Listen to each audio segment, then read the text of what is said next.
Friends ಇಲ್ಲಿ ನೋಡಿ, ಇವತ್ತು 20 kg ಮೆಣಸಿನ್ಕಾಯಿ ಹಿಂದೂಪುರಿಂದ ತರಿಸಿದ್ದೀನಿ. ಹೋಲ್ಸೇಲ್ ತರಿಸ್ಬೇಕಾದ್ರೆ ಒಂದು 10 ರೂಪಾಯಿ ಕಡಿಮೆ ಅಂತ ಅಂದ್ಬಿಟ್ಟು ತರಿಸ್ತೀವಿ. ಬಟ್ ಇಲ್ಲಿ ನೋಡ್ರಿ, ಇದರಲ್ಲಿ ಹಸಿ ಮೆಣಸಿನ್ಕಾಯಿಗಳು ಹೇಗೆ ಮಿಕ್ಸ್ ಮಾಡಾಕ್ತಾರೆ ನೋಡಿರಿ. ಇವೆಲ್ಲ ಹಣ್ಣು ಮೆಣಸಿನ್ಕಾಯಿಗಳು ಡೈರೆಕ್ಟ್ ಮಿಕ್ಸ್ ಮಾಡಾಕ್ತಾರೆ ನೋಡಿ. ಒಣಗಿರಲ್ಲಿ ಏನಿಲ್ಲ, ಸಮ್ಟೈಮ್ಸ್ ನೀರು ಮಿಕ್ಸ್ ಮಾಡಾಕ್ತಾರೆ. ಇದನ್ನು ನಾವು ಒಂದು 10 ರೂಪಾಯಿ ಜಾಸ್ತಿ ಆದ್ರೂ ನೋಡಿ, ಈ ಥರ 10 ರೂಪಾಯಿ ಜಾಸ್ತಿ ಆದ್ರೂ ಸ್ವಲ್ಪ ಫುಲ್ ಒಣಗಿರೋದು ತೊಗೊಳ್ಳಿ. ಎಷ್ಟು ಹಸಿ ಇದೆ, ಫುಲ್ ಹಸಿ ಇದು. 10 kg ತಂದರೆ ಏಕದಮ್ 2 kg ಹೊರಟೋಗುತ್ತೆ. 2 kg ಹೋಯ್ತು ಅಂದರೆ ಅದರಲ್ಲಿ 8 kg ನಮ್ಗೆ ಮೆಣಸಿನ್ಕಾಯಿ ಸಿಗುತ್ತೆ. ಮೆಣಸಿನ್ಕಾಯಿ ಇದೇನೋ ಚೆನ್ನಾಗಿದೆ, ಬಟ್ ಈಗಿನ ರೇಟಲ್ಲಿ 280 ರೂಪಾಯಿ kg ಐತೆ.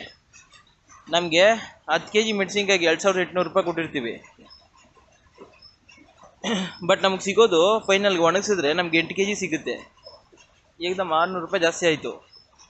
ಅಂದರೆ ನಿಮಗೆ ಕೆ ಜಿಗೆ ಇಂಡೈರೆಕ್ಟಾಗಿ ನಮಗೆ ಕೆ ಜಿಗೆ 30 ರೂಪಾಯಿ ಜಾಸ್ತಿ ಬಿದ್ದಂಗೆ, ಅಂದರೆ 310 ರೂಪಾಯಿ ಬಿದ್ದಂಗೆ. ಮೆಣಸಿನ್ಕಾಯಿನ ಚೆಕ್ ಮಾಡಿಬಿಟ್ಟು ತೊಗೊಳ್ರಿ. ಈಗಿನ ಇದ್ರಲ್ಲಿ ಬಿಸ್ನೆಸ್ಸಲ್ಲಿ ಹಂಗೆ ಇರುತ್ತೆ. ಬಟ್ ನಾವು ಹುಷಾರಾಗಿರಬೇಕು.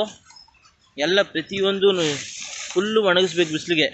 ಫುಲ್ಲು ಬಿಸಿಲಿದ್ರು 3 ದಿವಸ ಆಗಬೇಕು ಬಿಸಿಲಿಗೆ. 3 ದಿವಸಕ್ಕೆ 10 kgಗೆ ಏನಿಲ್ಲ ಅಂದರೆ 2 kg ಕಡಿಮೆ ಆಗಿಬಿಡುತ್ತೆ ಈ ಥರ ಮಿಕ್ಸಿಂಗ್ ಬಂದಾಗ. 3 ದಿವಸದಿಂದ ಫುಲ್ಲು ಒಣಗಿಸಿದ್ದೀವಿ. ಇದು ಒಣಗಿರೋದು ನೋಡಿ, ಒಣಗಿರೋದು ಈ ಥರ ಅಂದಾಗ ಈ ಥರ ಪುಡಿ ಬೀಳುತ್ತೆ. ಈ ಥರ ನಾವು ಹಿಂಗೆ ಅಂತದೇ ಮುರಿತೈತೆ, ಸೌಂಡ್ ಬರುತ್ತೆ ನೋಡಿ. ಈ ಥರ ಫುಲ್ ಚೆನ್ನಾಗಿ ಒಣಗಿರಬೇಕು. ಈ ಥರ ನೋಡಿಕೊಂಡು ಚೆನ್ನಾಗಿ ಫುಲ್ಲು ಒಣಗಿರೋದು ಡ್ರೈ ಐಟಮ್ ತೊಗೊಳ್ಳಿ.